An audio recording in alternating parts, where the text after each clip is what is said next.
una serie que vamos a iniciar esta semana, que ya iniciamos esta semana, y espero que sea de bendición para todos, desarrollando una visión generacional, parte 1, versículo de memoria, Deuteronomio 6, del 6 al 7, que dice: y estas palabras que yo te mando hoy estarán sobre tu corazón, y las repetirás a tus hijos, y hablarás de ellas estando en tu casa y andando por el camino y al acostarte y cuando te levantes. Deuteronomio, hay un errorcito allá, lo voy a corregir.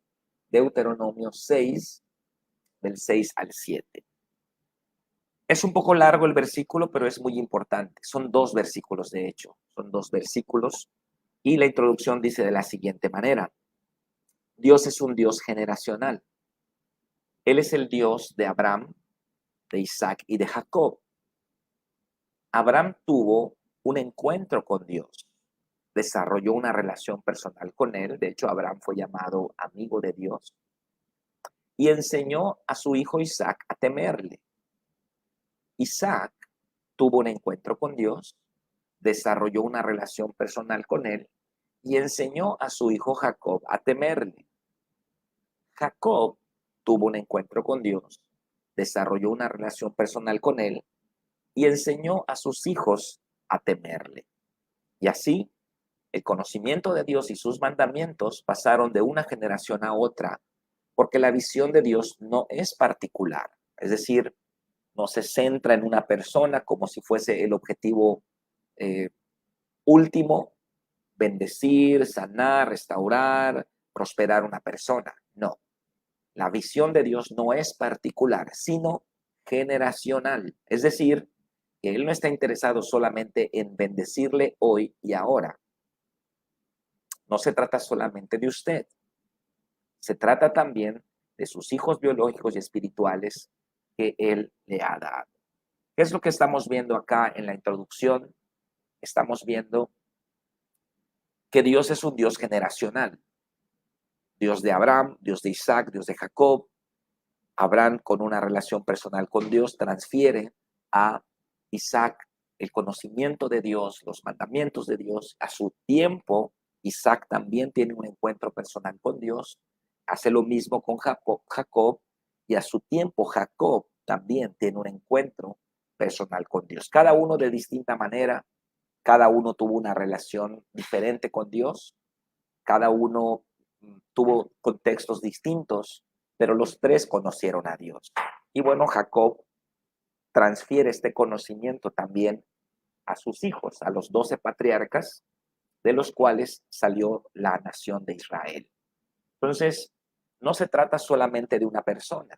A veces nosotros reducimos el evangelio a Dios, bendíceme, sáname, restaurame, sana mi matrimonio, ayúdame, etcétera, ¿no? Dios, como si fuese el objetivo simplemente eh, bendecirnos ahora, Dios. Pero no se trata solamente de nosotros. Eso es parte de la gracia de Dios, bendecirle, sanarle, restaurarle. No estoy diciendo que eso no sea parte del plan de Dios. Sí, es parte de la gracia de Dios, que Dios quiere ayudarle y bendecirle. Pero no es el objetivo, no es la visión. La visión tiene que ver con dejar un legado para la siguiente generación, no solamente hablando en términos biológicos con nuestros hijos, sino hablando también en términos espirituales con nuestros hijos espirituales. Recuerde que el apóstol Pablo utilizó el término engendrar cuando habló de evangelismo, que Pablo engendró en sus prisiones a, bueno, no recuerdo qué persona, pero él menciona que él engendró, está hablando de evangelismo. Y cuando nosotros guiamos a alguien a Cristo o discipulamos a alguien, realmente no es que sea nuestro hijo espiritual en términos literales, pero hay una mentoría, hay una paternidad y también estamos nosotros preparando el legado de la siguiente generación. Qué triste es que muchos grandes ministerios han terminado cuando el líder o el gran hombre de Dios muere o cae, y entonces ahí termina todo el ministerio, porque no hubo un discipulado, no hubo un legado que fue transferido a la siguiente generación. Y entonces cuando el gran hombre de Dios termina su vida, allá termina también el ministerio. No pasó eso con Jesús. Jesús, él les dijo a sus discípulos que mayores cosas que ellos harían en número, porque Jesús solamente estuvo 3 años ministrando y él obviamente ya estaba a punto de irse y a ellos les quedarían 20, 30 años de ministración. Y entonces ellos podrían alcanzar más cosas que Jesús en términos numéricos cuantitativos. Por ejemplo, el apóstol Pablo evangeliza todo el sur de Europa. Jesús solo estuvo en Israel. Santiago también se fue al oriente, algunos al norte de África. Y entonces, pues todos hicieron más que Jesús en términos numéricos. No tenemos registro de cuántas personas sanaron, cuántas personas resucitaron, cuántos endemoniados liberaron o cuántas personas discipularon, no lo sabemos, pero sí sabemos o sí intuimos que fueron más que Jesús. ¿Ok? ¿Por qué? Porque tuvieron más tiempo. Entonces, el ministerio de Jesús no cesó cuando Jesús murió y se fue. No cesó. Porque si la visión hubiese sido particular, entonces el objetivo hubiese sido simplemente que Jesús predicara en campos abiertos, sanara enfermos, liberara endemoniados. Y entonces Jesús hubiese sido hoy un buen, tal vez un capítulo de la historia nada más y ya. Pero no, Jesús se encargó de que su visión, de que su doctrina, de que sus enseñanzas, él las transfirió a su siguiente generación y se encargó que ellos a su vez hicieran lo mismo con otros. ¿Cuál fue el resultado? Que cuando Jesús se fue, no solamente el ministerio de Jesús no cesó, sino que incrementó por mucho, a tal grado que a finales del siglo I, prácticamente todo el mundo conocido ya había escuchado el Evangelio. El mundo conocido en ese tiempo, obviamente, era el sur de Europa, el norte de África, el occidente de Asia. Ahí es donde estaba concentrada la población mundial, y entonces ellos escucharon el Evangelio. Así que tenemos esta responsabilidad de desarrollar una visión generacional, entendiendo que Dios es un Dios generacional. Según Deuteronomio 6:2, ¿quiénes deben guardar los mandamientos de Dios? Vamos a ver qué dice este versículo. Para que temas a Jehová, tu Dios, guardando todos sus estatutos y sus mandamientos que yo te mando hoy. Acá viene la respuesta. Tú, tu hijo y el hijo de tu hijo, todos los días de tu vida para que tus días sean prolongados. Mire cómo acá podemos ver la visión generacional de Dios. Estos mandamientos, estos estatutos, no solamente quiero que los guardes tú, quiero que los enseñes a tus hijos y a los hijos de tus hijos. Entonces, esta es la respuesta.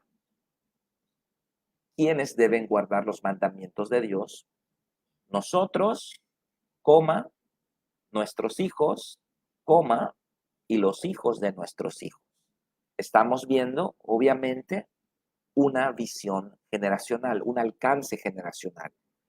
Dios no solamente quiere bendecirle a usted, Dios no solamente quiere resolver su vida hoy o sanarle, prosperarle, promoverle, ayudarle. Sí, eso es parte de su gracia y Él lo quiere hacer. Pero no se trata solamente de usted. Se trata también de iniciar una descendencia para Dios.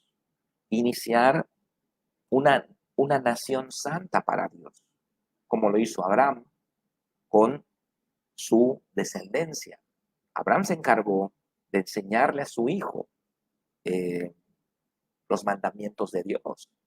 Y cuando el siervo de Abraham fue a buscar una pareja para su hijo Isaac, pues él le dio instrucciones y le dijo, tienes que ir a la casa de mi hermano. Allá no vas a ir con las mujeres de otras naciones, tienes que ir acá, en este lugar. Y entonces podemos ver cómo hay una transferencia del conocimiento de Dios de una generación a otra. Lo mismo debe ser hoy con nosotros, con nuestros hijos. Punto número 2 dice, lea los versos 4 al 9 y conteste. Vamos a leer los versos 4 al 9. Deuteronomio 6 dice, bueno, es conocido este pasaje, ¿verdad? Dice, oye Israel, Jehová nuestro Dios, Jehová uno es. Y el principal mandamiento dice, y amarás a Jehová tu Dios con todo tu corazón y de toda tu alma y con todas tus fuerzas. Y estas palabras que te mando hoy estarán sobre tu corazón. ¿Cuáles son estas palabras? ¿Cuáles son estas palabras? Estamos en Deuteronomio 6. Pues estas palabras están en Deuteronomio 5. Y en Deuteronomio 5 están los 10 mandamientos. Así que cuando estamos entrando en el contexto de lo que estamos leyendo, estas palabras, estos mandamientos, igual el verso 2 que leímos recién, se refieren a todo lo que viene en el capítulo 5, que es la ley de Dios, los mandamientos de Dios. Así que estas palabras que yo te mando hoy estarán sobre tu corazón. Aquí tenemos entonces la primera respuesta. Vamos a ponerlo con azul. Okay. Porque dice, lea los versos 4 al 9 y conteste, ¿dónde deben estar los mandamientos de Dios? En nuestro corazón. O como lo dice literal, ¿no? Sobre nuestro corazón. Sobre nuestro corazón. ¿Por qué? Porque usted es el principal que debe tener la palabra de Dios. No podemos entrar a una visión generacional, no podemos educar nuestra siguiente generación si primero los mandamientos de Dios no están sobre nuestro corazón. Los estatutos, los decretos, los principios, los fundamentos, la doctrina, la teología correcta, la palabra de Dios tienen que estar primero en mi corazón. Yo tengo que ser el primero en mi corazón, para que luego también yo pueda transferir este conocimiento, impartir esta unción, enseñar estos principios de vida universales, fundamentales, eternos, inamovibles a mi siguiente generación. Yo soy el primero. Por eso dice, estas palabras que yo te mando hoy, Deuteronomio 6 se refiere a lo que se leyó en Deuteronomio 5, que son los 10 mandamientos. Estas palabras que yo te mando hoy estarán sobre tu corazón. Esto es lo primero, sobre tu corazón. Usted no puede desarrollar una visión generacional si no empieza con usted, la palabra de Dios estando en su corazón. Y el inciso B dice, ahora sí, ¿qué debemos hacer con esos mandamientos? Según el verso 7,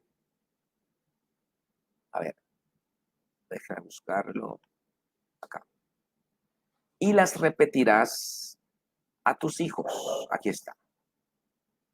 Déjeme, para que se vea completo. Ok.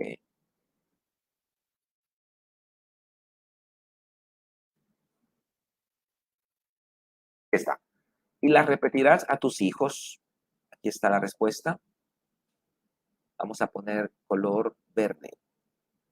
Y las repetirás a tus hijos y hablarás de ellas estando en tu ¿qué? En tu casa. En tu casa.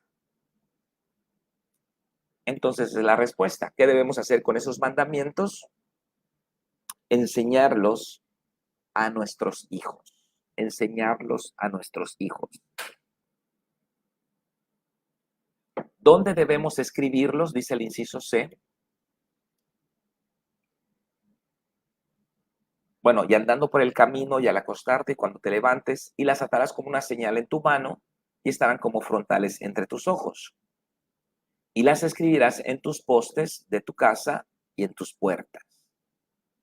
Bueno, yo creo que aquí que que Dios está siendo un poco metafórico con los elementos que podemos ver en las casas o en el cuerpo. Bueno, voy a retroceder. Dice, estas palabras que yo te mando hoy estarán sobre tu corazón. Está hablando en términos espirituales. Y las repetirás a tus hijos. Está hablando de la transferencia de el conocimiento de Dios, el temor de Dios, siendo transferido a la siguiente generación.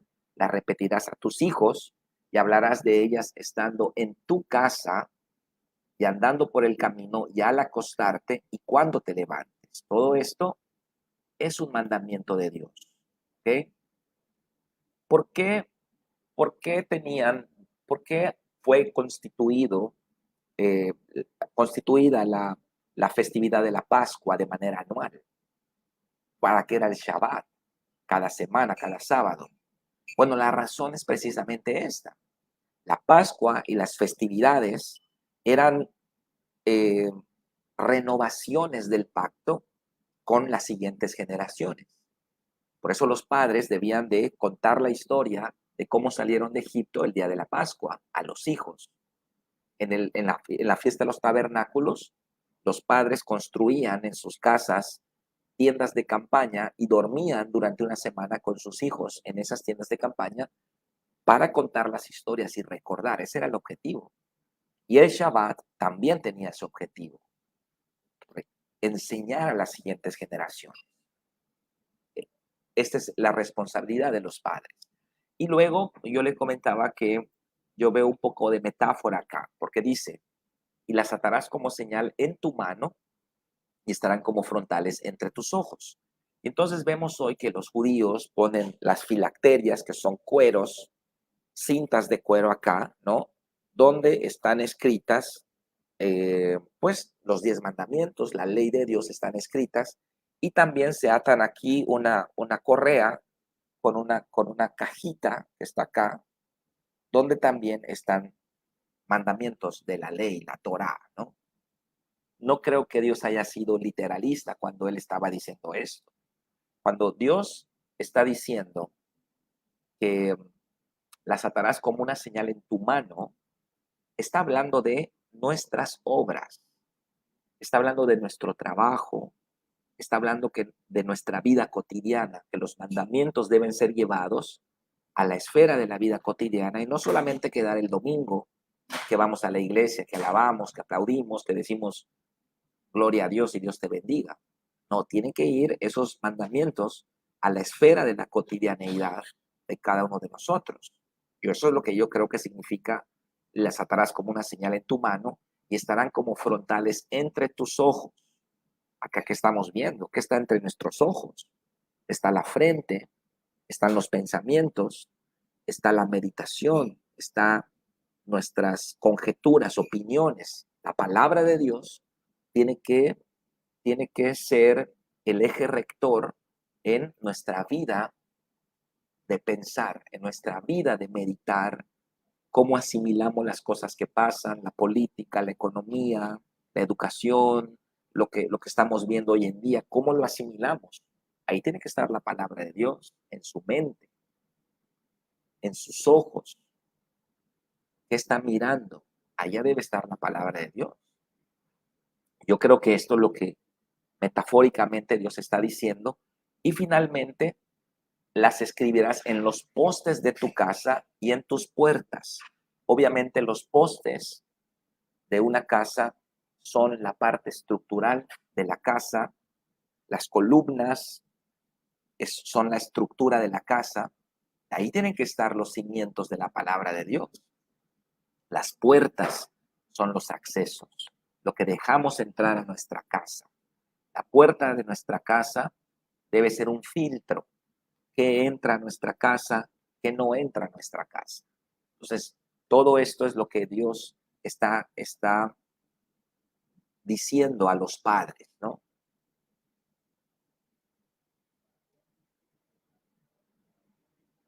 Amén. Dios mira más allá de sus necesidades personales. Él no piensa solamente en usted. Él mira a sus hijos a los hijos suyos, ¿verdad? No a los hijos de él. Él mira a sus hijos espirituales y biológicos y a los hijos de sus hijos. Y es nuestra responsabilidad guiarles en el camino de Dios y asegurarnos que hagan lo mismo con sus hijos. Es nuestra responsabilidad y si no lo hacemos nosotros, nadie más lo va a hacer. Sí, a veces confiamos, esperamos como buenos mexicanos, ¿no? Que el gobierno resuelva nuestros problemas familiares, o que mejore la economía, o que la SEP se haga cargo de educar a nuestros hijos, o que, bueno, ya viene un nuevo político, un nuevo gobernante y él nos va a hacer prosperar como familia. Nada de eso. Son utopías, son idealismos, castillos en el aire, hermano. Nada de eso es real. Usted tiene que hacerse cargo. Yo tengo que hacerme cargo. Cada uno de nosotros somos responsables por edificar una vida consagrada a Dios, no solamente los que ya tenemos hijos, sino los jóvenes también estoy hablando. Consagrar una vida a Dios y enseñar a la siguiente generación. ¿Cuántos niños sin padres hay en nuestras iglesias? ¿Cuántos jóvenes que no tienen una madre, un padre hay en nuestras iglesias? ¿Cuántas señoritas no tienen una madre que les aconseje y están en nuestras iglesias? ¿Se da cuenta que no necesariamente esta palabra es para aquellos padres que tienen hijos biológicos? Todos somos llamados a representar a Dios con otras personas y aparte también a ser discípulos de Jesús. Así que esta es nuestra responsabilidad. Dios se está preguntando si somos la generación que Él ha esperado. Han pasado otras generaciones y se han perdido y nada ha pasado. Y Dios está preguntando ahora, mirándonos a nosotros que estamos en el campo de terreno, en el campo de juego, ¿será esta generación la que yo he estado esperando? ¿Serán estos mis hombres y mis mujeres que van a preparar a la siguiente generación? Pues esa respuesta solamente la podemos contestar nosotros y con nuestras acciones. Más allá de grito de júbilo, grito de guerra, brinca y remolinear, que es bueno y eso me gusta hacerlo también. Más allá de eso, son nuestros resultados, son nuestras acciones, son nuestros logros, nuestros frutos, los que van a decir si efectivamente estamos preparando la siguiente generación o simplemente nos estamos divirtiendo en la iglesia con diversiones espirituales, jugando un juego de estar cambiando el mundo cuando no podemos cambiar ni a nosotros mismos. Así que tenemos que meditar en esto. ¿Será que somos nosotros la generación que Dios ha esperado? Eso tenemos que responderlo con el paso del tiempo. Según Jueces 2, del 8 al 10, ¿qué sucedió después de la muerte de la generación de Moisés? Bueno, ya conocemos este pasaje, pero murió Josué, hijo de Nun, siervo de Jehová, siendo de 110 años, y lo sepultaron en su heredad en Timnat Sera, en el monte de Efraín, al norte del monte de Gaás.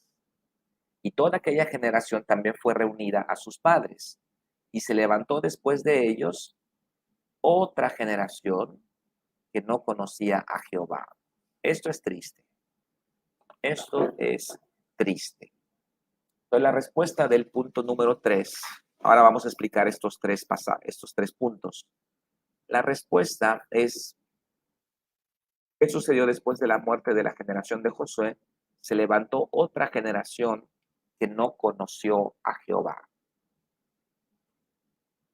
Los hijos de los grandes guerreros, los hijos de los conquistadores, los hijos de los que salieron de Egipto siendo niños, vieron las 10 plagas de Egipto, la autoridad de Dios desplegarse a través de Moisés, vieron el mar abrirse, cruzaron en seco, entraron al desierto estuvieron en el monte Sinaí mirando la colina del monte como humeaba, escucharon la voz de Dios, recibieron el maná del cielo, su ropa crecía con ellos con el paso del tiempo, recibieron la ley de Dios, la columna de fuego en la noche, la nube de gloria en el día,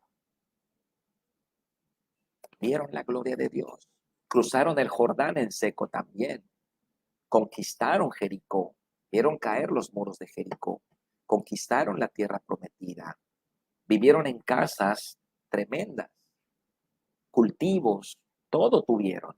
Una generación que vio la gloria de Dios como ninguna otra en toda la historia de la humanidad ha visto la gloria de Dios. Esta generación, ¿qué es lo triste? Que cuando ellos mueren, los hijos de todos ellos se pierden. ¿Por qué? Porque fallaron. Y no nos debe pasar eso a nosotros, hermano. Estamos en la iglesia, somos líderes, servimos en los encuentros, vamos a los congresos, hemos escuchado cuántas predicaciones. Que no nos pase eso a nosotros.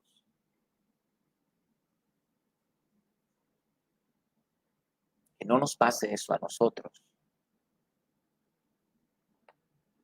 Un comentario de doña Maru Rivera dice, nosotros como padres debemos enseñar la Biblia a nuestros hijos. No podemos delegar esta responsabilidad a la iglesia o a escuela cristiana. Es verdad. Las verdades eternas se aprenden en el ambiente amoroso de un hogar donde se teme a Dios. Muy buen comentario. Muchas gracias, doña Maru. Entonces, respondiendo a la pregunta, punto número 4, ¿por qué cree que pasó esto? Porque los padres no enseñaron a sus hijos el temor de Dios. Describa cómo fue aquella generación que vino después de Josué de los versos 11 al 15. Es triste. Vamos a verlo. Dice, después los hijos de Israel hicieron lo malo ante los ojos de Jehová.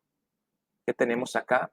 Una generación pecadora, una generación que no conocía la ley de Dios, una generación inmunda, impía, mundana, una generación que no sabía distinguir espiritualmente su mano izquierda y su mano derecha, una generación sin discernimiento, y sirvieron a los Baales. ¿Qué tenemos acá? Una generación idólatra, una generación que tenía dioses ajenos en su corazón. Dejaron a Jehová, dice el verso 12, el Dios de sus padres, que les había sacado de Egipto. ¿Qué es esto? Una generación desleal, una generación traicionera, una generación que recibió de Dios bendición tras bendición y le dio la espalda a Dios. Una generación desleal. Y se fueron tras otros dioses, los dioses de los pueblos que estaban a sus alrededores. ¿Qué es esto? Una generación que simplemente va a fluir con la moda de su tiempo. ¿Qué estaba de moda? Baal, vamos con Baal. ¿Qué estaba de moda? Astarot, vamos con Astarot. ¿Qué está de moda? LGBT, vamos con LGBT. ¿Qué está de moda? Ser un hippie cristiano, vámonos a ser hippies cristianos. ¿Qué es esto? Una generación completamente sin convicciones, completamente manipulada, engañada, influenciada, llevada de aquí para allá por los vientos de doctrina de la época. Es lo que es esta generación. Una generación muy perdida. Y provocaron a ir a Dios y dejaron a Jehová. Aquí está. Dejaron a Jehová. Vemos otro elemento. ¿Qué significa esto? Dejaron los estándares. Dejaron la verdad. Dejaron la palabra, dejaron los principios eternos, dejaron la adoración genuina. No le dieron importancia a lo importante. Adoraron a Baal y a Astarot.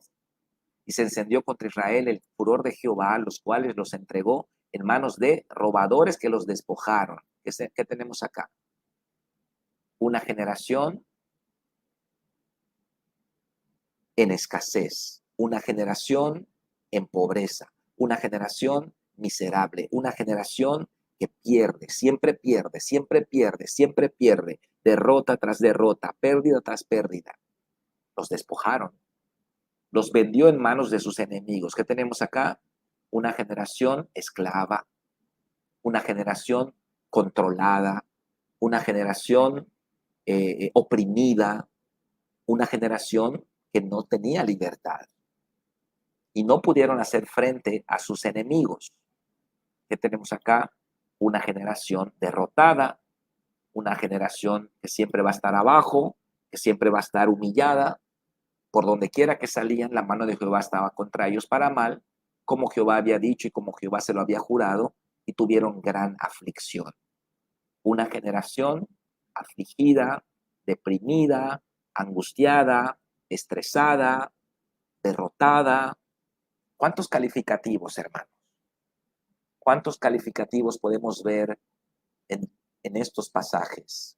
Describa cómo fue aquella generación que vino después de Josué. Bueno,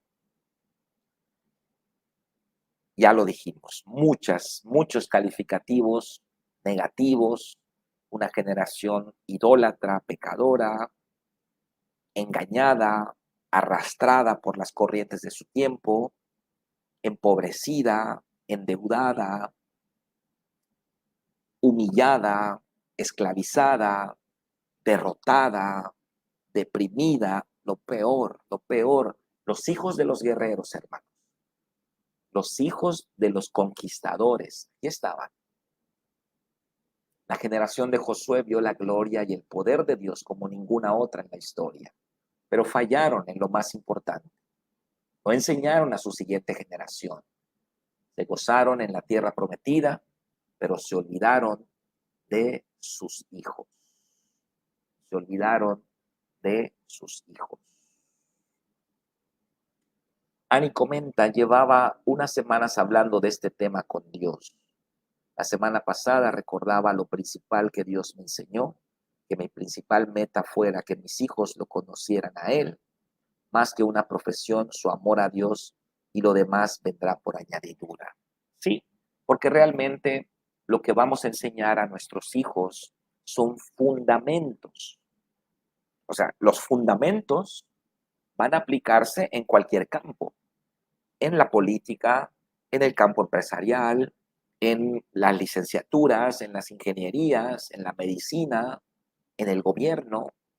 No importa qué profesión desarrolle su hijo, pero si él tiene fundamentos, si él tiene temor de Dios, si él se apega a los estándares que salieron de nuestra boca, que fueron enseñados, si están en la Biblia, pero salieron de nuestra boca, en la mesa, hablamos de ellos estando en el camino, estando en el coche, en la mesa, al acostarnos, a levantarnos, platicamos, no solamente el domingo en la iglesia que lo escuche del pastor o de la maestra de niños, o entre semana de su líder de célula, ¿no?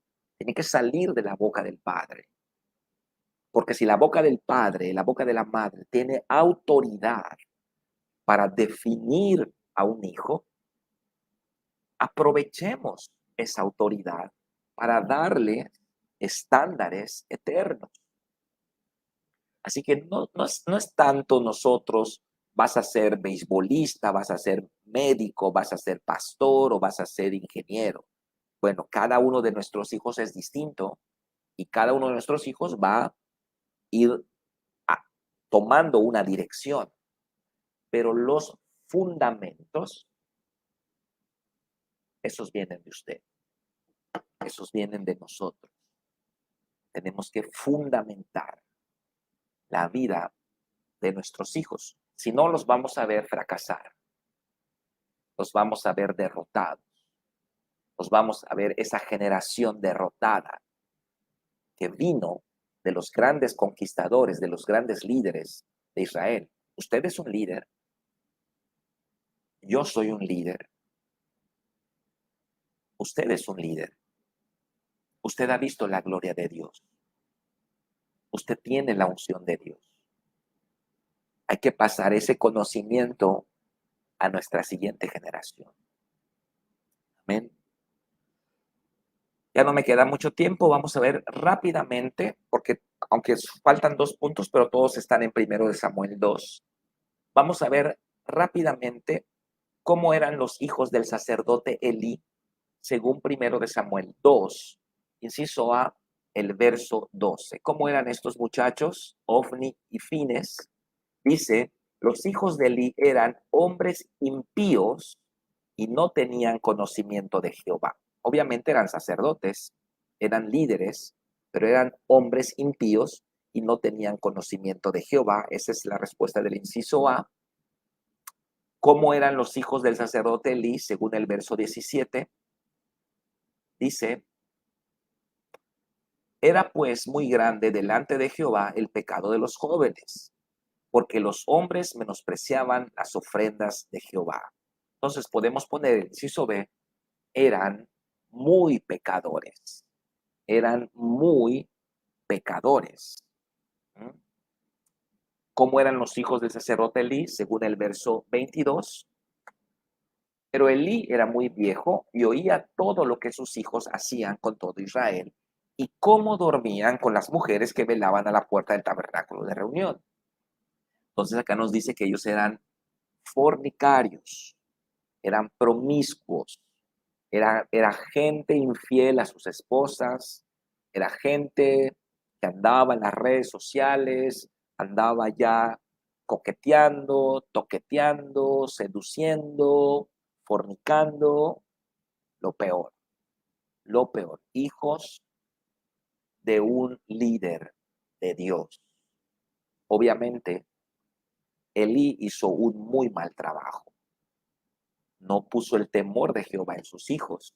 Estos muchachos hacían lo que querían en la casa de Dios. ¿Qué es lo que pasa? Al no confrontar a sus hijos, Elí orilla a Dios. Dios se tiene que ver en la penosa situación de juzgar a sus hijos. Dios no lo quiere hacer, pero es el juez de toda la tierra. Dios no quiere hacer eso, pero Dios tiene que impartir justicia. Tenemos que aprender de estos errores, de estas gentes que están en la Biblia, para que no cometamos lo mismo nosotros. ¿Por qué Dios juzgó a Elí según el verso 29? Vamos a ver el verso 29, y este es el último punto. Hubo un profeta que se acercó a Elí, lo confronta, bueno, una cosa tremenda. Y en el verso 29, este profeta de parte de Dios le dice, ¿por qué habéis hollado mis sacrificios y mis ofrendas? Hollado es pisotear. ¿Por qué has pisoteado mis sacrificios y mis ofrendas? Hollar significa manchar. Imagínese usted una alfombra hermosa, limpia, y entra una persona con su zapato lleno de lodo y de popó. Eso es hollar. Eso es hollar. Entonces acá está diciendo, porque has hollado mis sacrificios y mis ofrendas que yo mandé ofrecer en el tabernáculo, y has honrado a tus hijos más que a mí, engordándoos de lo principal de todas las ofrendas de mi pueblo. Este es el pecado de Elí. Este es el pecado de Elí, y este es el pecado de muchos padres cristianos que no quieren incomodar a sus hijos, que no quieren decirle nada a sus hijos, que prefieren que sus hijos estén viviendo mal con tal de que no se vayan de la casa, que le tienen miedo a sus hijos, que no quieren que sus hijos se enojen, porque sus hijos gobiernan, que esa es la verdad. ¿Cuál es el pecado de Elí? Honró más a sus hijos que a Dios. Amó más a sus hijos que a Dios. ¿Cuál es el pecado de muchos padres cristianos hoy en día? El mismo pecado. Las consecuencias son terribles. No tenemos tiempo de leer las consecuencias que vienen. Puede leer en su casa el capítulo 2, capítulo 3, pero el capítulo 4 vienen ya pues lo que pasa con estos muchachos y lo que pasa con Elí, por culpa de ellos, el arca es cautivada y es llevada a la tierra de los filisteos. Es terrible. Las consecuencias son terribles. La familia de Elí fue cortada del sacerdocio, los muchachos murieron en un día. Dios le dijo, todos tus hijos van a morir en la edad viril, no va a haber anciano, no va a haber hombre que llegue a una edad avanzada, etcétera. Todo porque amó más a sus hijos que al Señor. No cometa el mismo error. No ame más a sus hijos que a Dios. Confróntelos, estórbelos, repréndalos, amonéstelos, hábleles de Dios, de los mandamientos. ¿Cuál es la tarea suya? Si usted tiene casos complejos allí en su casa, ¿cuál es su tarea? Número uno, orar, orar, orar. No deje de orar. Número uno. Número dos, persuadir. Diga las cosas. Diga las cosas. Diga la verdad, aunque no sea lo que su hijo quiere escuchar. No se deje manipular. No se deje controlar. No deje que sus hijos gobiernen. Ah, me voy de la casa. Ah, si te pones así me suicido. Ah, si te pones así me meto en las drogas. No se deje manipular. Tiene que persuadir. Tiene que hablar. Número tres, tome acciones. Ame, ame a sus hijos. Dios le va a dar sabiduría. Pero si nosotros no intervenimos, por boca de Samuel, Dios le habla a Elí y Dios le dice, todo esto te va a acontecer porque no estorbaste a tus hijos. Nunca te interpusiste cuando veías que ellos se estaban portando mal. Nunca dijiste nada, nunca quisiste incomodarlos, nunca los castigaste. Y bueno, aquí tenemos el resultado. Hombres impíos que no conocían a Jehová. Esa es la triste historia y el triste desenlace de la familia de Elí. ¿Por qué Dios juzgó a Elí? Según el verso 29, porque honró a sus hijos más que a Dios. Que no, que no hagamos lo mismo nosotros. Elí amó a sus hijos, pero los amó incorrectamente. No quiso incomodarlos y permitió que la maldad creciera en ellos y afectara a muchas personas. Esto lo puede consultar en el capítulo 3, verso 3. El resultado fue la gran tragedia de la familia de Elí, registrada en 1 Samuel 2, del 30 al 34, en 1 Samuel 3, verso 14, y en todo el capítulo 4 del mismo libro. Es demasiado alto el costo de no hacer nada. Tenemos que asumir nuestra responsabilidad y preparar a nuestra siguiente generación, enseñarles y guiarles, pero también amonestarles y corregirles cuando sea necesario. No tenemos opción. Somos responsables ante Dios. Sí, somos responsables ante Dios.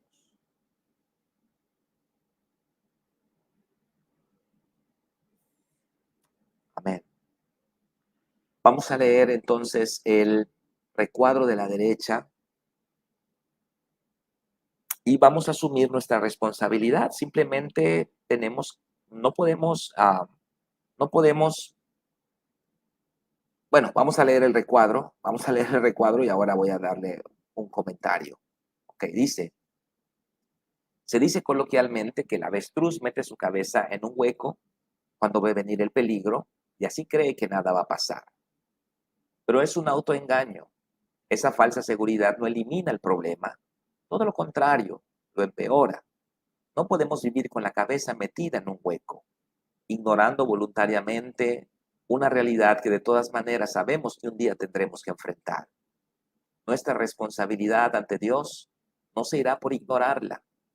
No tiene que ver con que si vamos a la iglesia o no, con que si creemos en Dios o no. lo que sentimos u opinamos no es importante. Simplemente la tenemos y punto. Lo único que queda por hacer es asumirla. No hay otra opción. Y estas palabras que yo te mando hoy estarán sobre tu corazón. Las repetirás a tus hijos y hablarás de ellas estando en tu casa y andando por el camino y al acostarte y cuando te levantes. Deuteronomio 6 del 6 al 7. Voy a corregir este error acá en la palabra Deuteronomio. Y ese es el versículo de memoria. No tenemos opción, no tenemos, es nuestra responsabilidad. No lo va a hacer la maestra de la escuela, no es su responsabilidad. No lo va a hacer los maestros de escuela dominical, no es su responsabilidad. No lo va a hacer el líder de la célula. A veces le decimos, líder, hace esto mi hijo, y a veces padres se quejan conmigo porque el líder no le ha dicho nada a su hijo. No es su responsabilidad. Nosotros le estamos ayudando, pero no es nuestra responsabilidad. No es responsabilidad del pastor, es su responsabilidad. Es su responsabilidad. Son sus hijos. Son sus hijos. Y usted va a rendir cuentas a Dios. No el maestro de la escuela, no el líder de la célula, no el pastor, no la maestra de escuela dominical. Usted. Usted va a rendir cuentas a Dios. Asegurémonos que estamos guiando a nuestros hijos, que estamos pastoreando su corazón. No deje que ellos hagan lo que quieran porque si no le amenazan con irse de la casa o que ya no le van a hablar o que se van a enojar. No caiga en ese juego, hermano. Haga lo que tenga que hacer. No vamos a poder salir de esta responsabilidad. No vamos a poder irnos de esta responsabilidad. Y entonces la figura metafórica del hueco en el avestruz es cuando decimos, bueno, algún día cambiará, ¿no? Algo va a pasar, algo va a ser Dios. Señor, te lo entrego, dicen algunos. Señor, te lo entrego. Bueno, Dios dice, bueno, yo te lo entregué a ti, tú me lo devuelves y yo te lo entrego. Y bueno, ¿dónde queda tu hijo? Queda en medio, ¿no? Y ya no es responsabilidad de nadie. No. Deuteronomio 6 es claro. Es nuestra responsabilidad. Nuestros hijos, nuestros discípulos, nuestros hijos espirituales. De esta manera iniciamos esta serie, un tema difícil, incómodo, pero necesario para que escuchemos, para que reflexionemos en dónde estamos. No piense, el pastor, creo que él se cree que está perfecto. No, esto es para mí también. Esto es para mí también. Pero vamos a hacer la tarea, vamos a hacer la obra de Dios, vamos a hacer lo que nos corresponda. Ya le dije cómo. Ore por sus hijos, persuádalos y tome acciones concretas que los ayuden a salir adelante. El simple hecho de asumir nuestra responsabilidad delante de Dios, solamente ese hecho es un gran paso. El asumir nuestra responsabilidad. Usted no es culpable de lo que sus hijos han hecho mal, pero sí es responsable. Es diferente. No es culpable si su hija se fue con un muchacho. No es culpable, pero sí es responsable. Es diferente. Vamos a hacer el trabajo. No importa, escuche lo que le voy a decir.